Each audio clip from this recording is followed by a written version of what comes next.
के महंगाई कम करने के दावे हकीकत से कोसों दूर। आवाम पर पेट्रोल बम गिरने वाला है। मुल्क में पेट्रोल और डीजल की कीमतों में इजाफे का इम्कान। पेट्रोलियम मसनूआत की कीमतों में एक बार फिर इजाफे की तैयारी कर ली गई, जिससे आवाम पर महंगाई का नया बोझ पड़ने का खदशा है।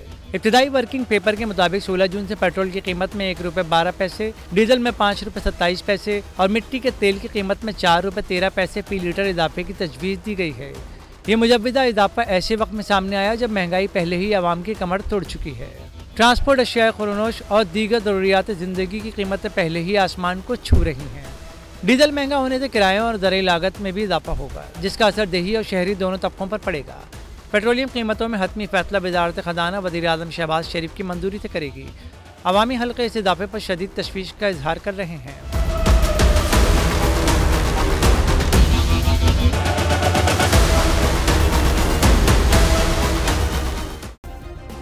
सब्सक्राइब करें और बेल दबाएं ताकि कोई खबर रह न जाए।